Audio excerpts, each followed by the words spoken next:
O que pode ter provocado a morte de uma jovem de 28 anos que foi internada para colocar prótese de silicone, mas horas depois entrou em coma. O Domingo Espetacular refez os passos antes e depois da cirurgia estética que terminou com a morte de Natasha Silvério. Inclusive, outras pacientes que operaram com esse mesmo médico denunciam o cirurgião por erros nos procedimentos. Acompanhe com a gente agora todos os lados dessa história.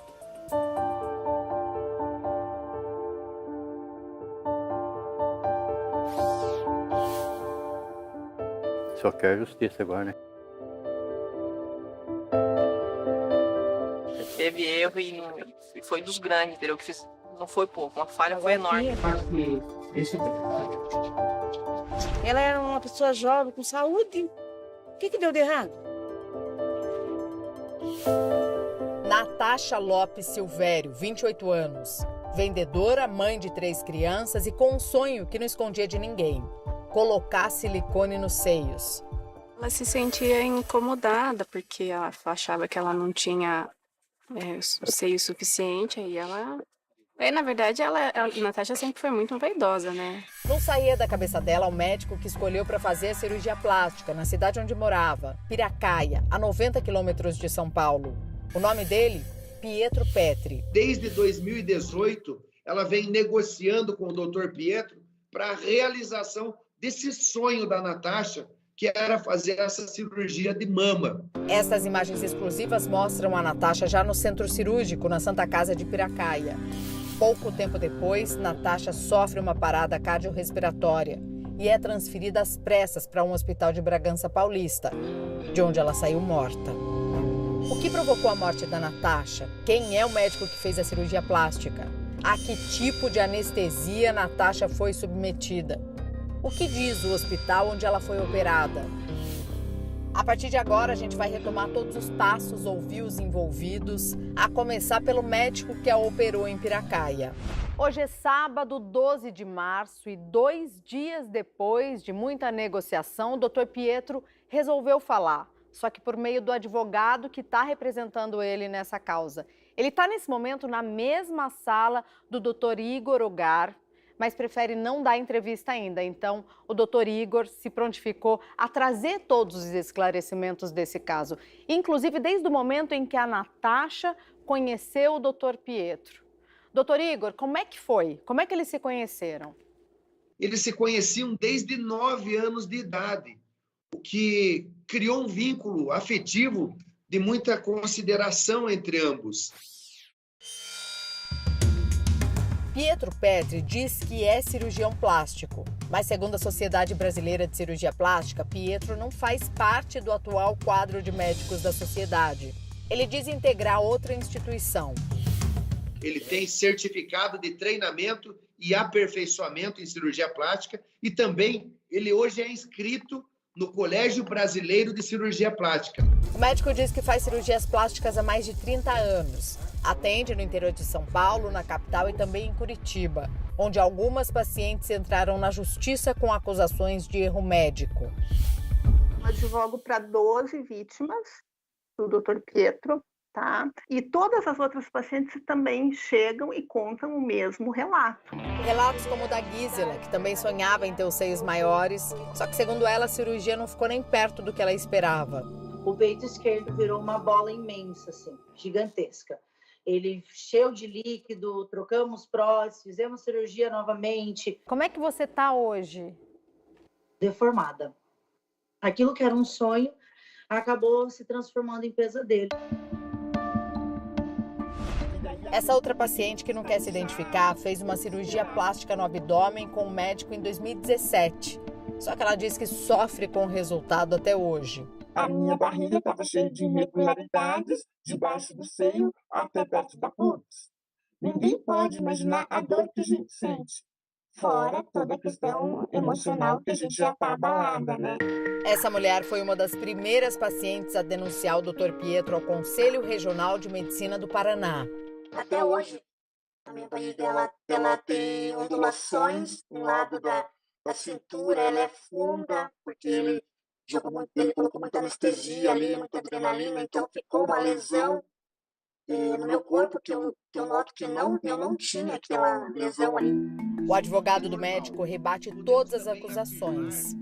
Essas questões de descontentamento por pacientes que procuram cirurgia estética é algo muito comum. Eu posso afirmar que o Dr. Pietro é um médico habilitado e que opera muitas pacientes e que sua estatística de resultado é muito positiva. A Natasha não contou para a família que faria a cirurgia plástica. Ela pediu ao ex-marido, Roberto, pai dos filhos mais velhos de 4 e 6 anos, para levá-la à Santa Casa de Piracaia, no dia 27 de fevereiro.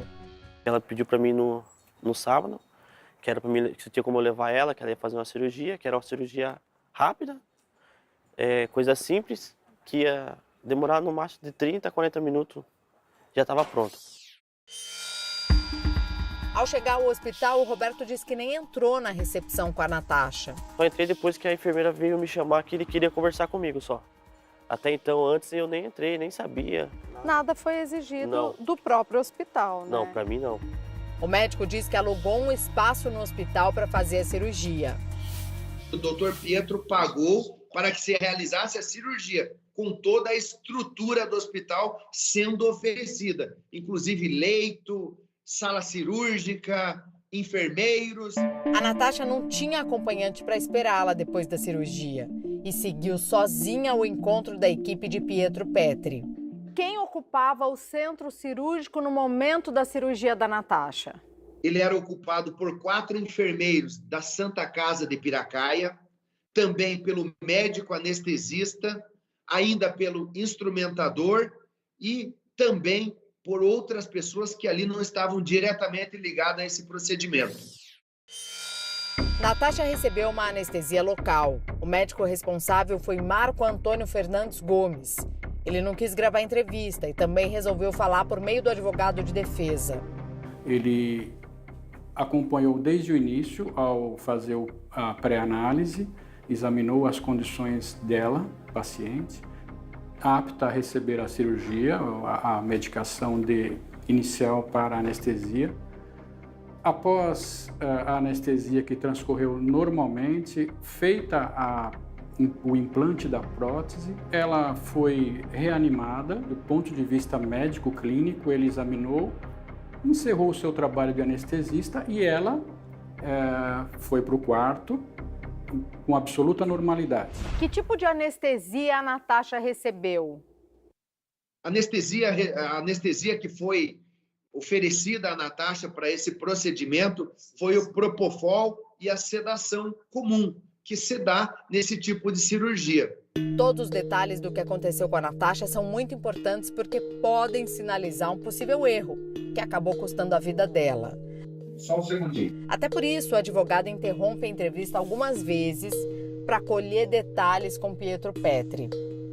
Ele o tempo todo é abastecido de informação pelo Dr. Pietro, que está com ele na sala. Então, ele desabilita o áudio agora para que eles possam conversar. O Dr. Pietro trazer em detalhes essa versão. A cirurgia foi rápida. O médico confirma isso à família. Eu fiz a cirurgia em 36 minutos. Quando ela foi fazer anestesia, eu falei, você quer entubar? Entubar, você vai ficar umas 6 ou 8 horas no hospital. Com o local de sedação, você vai ficar apenas 2 horas. Ela falou, não quero, tenho medo de fazer a coisa, a intubação. Ela falou com a anestesista. Quando a anestesista chegou, falou, que tipo de anestesia você quer? Geral, demora 8 horas para depois ficar ali. E a local, que é o que ele fez lá, local com sedação, a gente opera, depois levanta e fala que ela acordou. Ela conversou, ela acordou. Eu sou cirurgião, eu opero. Ela falou para a anestesista que ela não queria a intubação, que ela queria a peridural. Vambora aqui. A defesa diz que Pietro Petri esperou Natasha acordar da cirurgia e que ela inclusive assinou alguns documentos. Como é que a Natasha estava no pós-operatório? Ele disse que ela radiava felicidade, estava muito feliz e contente em saber que o procedimento até aquele momento havia sido realizado e dentro das expectativas dela, é claro que ainda ela precisaria de recuperação, ela estava aparentemente satisfeita. O anestesista diz que só deixou o hospital depois de cumprir os procedimentos. Esperar a paciente acordar, se recuperar, checar os sinais vitais e autorizar a ida ao quarto. Quando ele estava no trajeto de volta para a sua residência, ele foi informado de uma complicação. Então, imediatamente, ele retornou. Quando, então, ele se inteirou das complicações que ela teria. Que ela se queixara de uma dor de cabeça, de uma cefaleia, e teria sofrido uma parada. Segundo testemunhas, Natasha estava sozinha no quarto. O que a família, o que nós buscamos é vislumbrar o porquê a paciente ficou sozinha, permaneceu sozinha na recuperação da anestesia. Eu conversei com a médica plantonista da Santa Casa de Piracaia. Ela confirmou que fez a reanimação cardiorrespiratória, entubou a paciente e a encaminhou para um centro de maior recurso. Natasha ficou 11 dias internada em Bragança Paulista. A morte cerebral aconteceu na última quarta-feira. Eu só acreditei mesmo quando eu vi o meu tio. Quando eu vi ele falando com ela, sabe? Ele pegando na mão dela, pedindo para ela acordar, sabe? Ele grudava assim nela, sabe? Natasha, acorda, acorda, acorda. O pai tá aqui. Pela versão do Dr. Pietro, quem são os culpados pela morte da Natasha? O doutor Pietro afirma, e a sua defesa também, que todo o procedimento dele foi totalmente técnico. Agora, nós não podemos fazer um pré-julgamento e tentar apontar culpados, mas pode haver, sim, uma concorrência de culpa. Pode haver entre situações relacionadas à analgesia e também à estrutura hospitalar, o que poderá ser melhor dito e demonstrado na necropsia. A Santa Casa de Piracaia mandou uma nota confirmando que autorizou o médico Pietro Petri a fazer a cirurgia da Natasha, mas que os colaboradores do hospital não auxiliam em procedimentos realizados por equipes externas e que os funcionários do hospital não ficam presentes durante a permanência da equipe externa. Na nota, a Santa Casa diz que a responsabilidade pelo acompanhamento da paciente até sua alta é do médico e da equipe que realizaram o procedimento, mas que diante da ausência dessa equipe, quando a paciente apresentou queda em seu estado clínico, foi prontamente socorrida pelos colaboradores e pela médica plantonista. A polícia também investiga a morte da paciente. Vamos ouvir todos os profissionais de saúde envolvidos, juntar documentos, imagens, o parecer do IML, do médico legista, para daí a gente analisar, né, a conduta de cada um. Né? Filha única, Natasha deixou 3 filhos. O caçula tem só 8 meses de vida. E vai ser duro de aguentar, hein? Eu sou obrigado. Eu posso tentar dar o máximo. O que eu fiz para ela, vou fazer para eles também.